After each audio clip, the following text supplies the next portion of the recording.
Here's a variety that I've been waiting to try that's new to me, called Unghiarolo. I did a video maybe a month or two ago about uppotting this variety here. And it's been growing well since then, and now some of those figs are ripening. Looks like it's got about 5 that are either almost ripe or completely ripe. I did bag some of them as they were ripening, so one of the advantages to the bag sometimes is the bag might get caught up, and that is the only thing that kept this from falling on the ground and getting eaten by bugs and all that stuff. So these organza bags, I've been trying the green ones this year, the ones with a little bit more of an olive color, hoping that they blend into the leaf enough that it'll help animals and insects from seeing them as easily, birds. But just in general, the white ones do great even with birds. Oh, it looks like a beautiful fig. And this one, let me taking the bag off it here. This one's very ripe. A few of them may even be a little overripe already, and then mixed in some that are a little bit underripe. So I'm just going to pick the ones that are either very ripe or ripe enough, because we're going to get some more rain today. These two here are nowhere near ready. But this is the variety that I had that has the fingernail. It's called the fingernail fig sometimes, because it has this weird abnormality here. It's like a little spot, like an indentation. And that's Unghiarolo. It's an Italian variety. This one is just about ready. This one is definitely ready. So we got a couple, because we had a rainstorm yesterday, that are already kind of overripe. Look at this one too. That one's overripe for sure. These ones look about perfectly ripe. We'll get a couple of them, test them out. I'll get this one too. This one might be in the range of a little underripe, because see how it's still sticking out a little bit? It's not drooping down yet.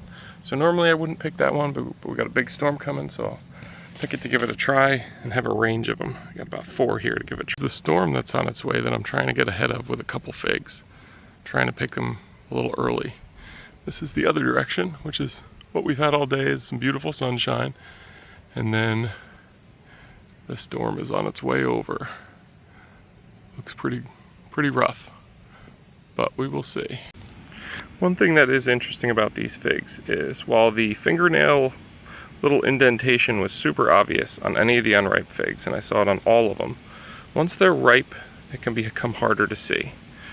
So if you're looking to confirm this variety, I would definitely do, yeah, there it is. There's the little spot there. That little red spot is that little fingernail flap. And the skin on this is very delicate. Me just touching it with my finger is rubbing the skin right off it. So, yeah, trying to get ahead of the storm. It looks really rough out. I'm gonna get inside in a minute as the clouds turn black, and that's what we had before. Okay, I'm back out here with these 2 pretty Unghiarolo figs, and I had to take a break for a minute because that storm rolled through. We got about a ½ inch rain in about 30 minutes, and we get a lot of these storms in the summer, especially lately. But here we go. That's a pretty crackling pattern to the outside skin. Really pretty, kind of an open eye, but doesn't seem to cause it to split, because we've had inches of rain in the last couple days, and as these 2 are ripening and they didn't split. Has sort of a distinct neck shape. And just a nice pattern, nice looking fig overall. I did let 2 get a little too ripe, and this one here actually got way too ripe, but I did smell it. It actually still smelled good, which means that this other one I have here is probably not all that overripe. It has a little bit of mold on the bottom, but I will cut that off, and I'll even try this one too. I like to see them when they're really ripe too. But I will cut into these guys right here and see what they look like. Okay, now that I've cut into them, the 2 that looked excellent and had the nice crackling pattern are right here. And to be honest, from the interior, they look a little underripe. And then the one that looked spoiled is right here. And that one, I'm just going to cut the very bottom off, and I'm going to try that too. I wouldn't be surprised if that's the best tasting of all of them. It was extremely ripe and starting to fall apart.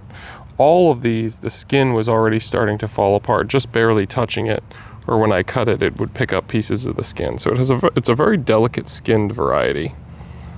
but just a pretty overall fig, and we will see how they taste. First one I'm gonna try is this guy right here. Okay, here goes with one of the somewhat ripe ones that looked a little underripe when I cut into it. Oh, that's excellent. That is an excellent honey fig. Very sweet, very refreshing, but just a very delicate overall fig. The whole thing kind of falls apart in my mouth. Even this was one of the ones that looked a little bit underripe, and even at that stage, it's completely falling apart. Very soft. Reminds me a little bit of something like an Iranian candy in terms of just the sort of refreshing honey flavor to it.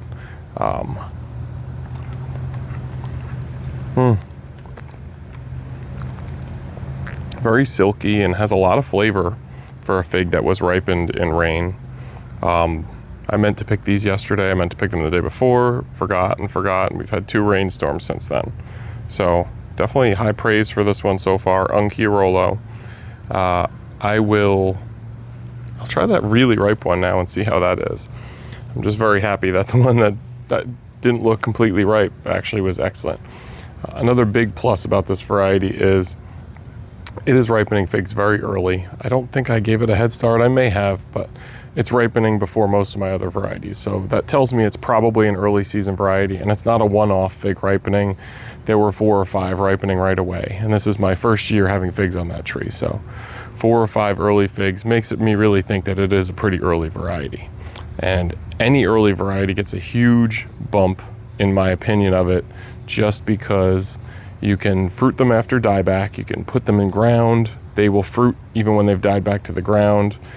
It just extends your season on the early end. There's always plenty of figs at the end of the season, especially if you have some late ripening varieties. There's always plenty to go around when you get into October. But first week in August, that's a pretty good time to be getting good figs. Let me try this really ripe one here too. So yeah, that's the really ripe one. And we'll see if that's better, worse, or if it's starting to spoil.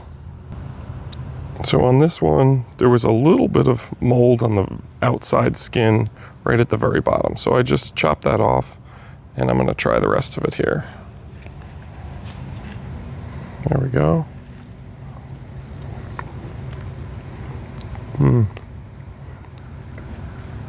Still great taste. This one hadn't spoiled yet at all, really. It has a slightly different flavor. It's a little bit more gelatinous because it is a really soft fig. It really starts to fall apart. And yeah, no spoilage on that one that had a little bit of mold on the bottom and looked like it was spoiled. So it gives me an idea this variety might be decent at a wider range of ripeness, because we had 2 there that were very different ripeness and they both had an excellent flavor. I don't grow a ton of honey figs, but so the ones I do keep, I like to be ones that I definitely look forward to. And this one so far is one I'm looking forward to having a lot more of. And yeah, I'm gonna go share the rest of these with my family and give them a try, because these are good early season figs so far. So that's Unghiarolo, and this one, I think I got the cutting last year, so the tree is a little over a year old, I believe, and that's excellent. It may actually be from this year, but I'll put the date on right about here.